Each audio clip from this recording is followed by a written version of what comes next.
솔직히 처음부터 가고 싶었던 회사는 아니었어요. 그렇다고 따로 가고 싶은 회사가 있었던 것도 아니고요. 사실 취직하기 싫고 계속 학생 신분으로 놀고 싶었고 아직 내가 뭘 잘하고 좋아하는지 몰랐던 상태였습니다. 누구나 이 나이 때 취직을 하니까 취직을 안 해도 될 만큼 집이 잘 살았던 것도 아니고요. 입사하고 처음에는 모든 게 낯설고 새로운 걸 배우는 입장이니까 나름의 재미는 있었어요. 근데 3년차쯤 되니까 일도 손에 익고 하던 일만 반복하니 슬슬 지겨워지기 시작했어요.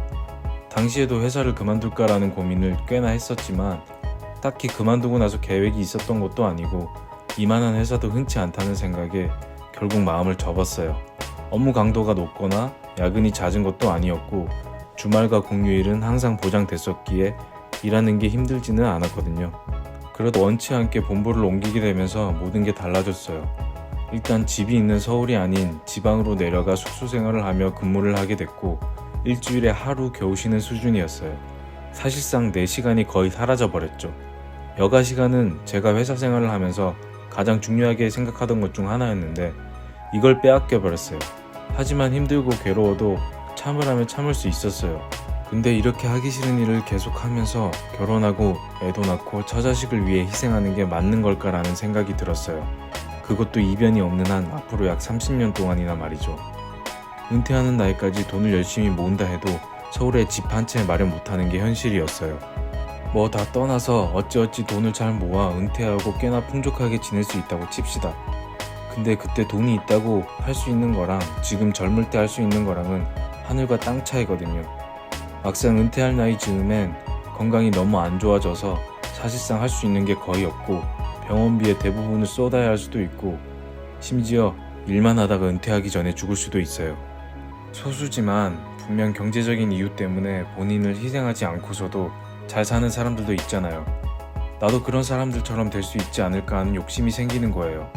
나라면 할 수 있지 않을까? 분명 지금보다 잘 될 수 있는 방법이 있지 않을까? 라는 생각이 드는 거죠. 누구나 할 수 있는 일을 하면 누구나 받는 수준의 보수를 받습니다. 대기업에서 일하고 있던 저는 거대한 기계에서 언제든 교체될 수 있는 작은 나사 부품 같은 역할을 하고 있었죠. 결국 새로운 도전을 위해 정확히 5년을 채우고 퇴사했습니다. 가장 좋은 건 그만두고 나서 어떻게 할지 계획을 세우고 나서 퇴사하는 건데 이 부분은 그렇지 못했어요. 근데 회사 다니면서 더 고민해 본다 한들 뾰족한 수가 나올 것 같지 않았고 더 늦어지면 그만두기조차도 힘들어질 것 같았어요. 막상 아무것도 안 하고 여유롭게 지내다 보면 리프레시된 상태에서 좋은 아이디어가 떠오르지 않을까? 정말 절박한 상황에 놓이게 되면 그제서야 번뜩이는 무언가가 보이지 않을까?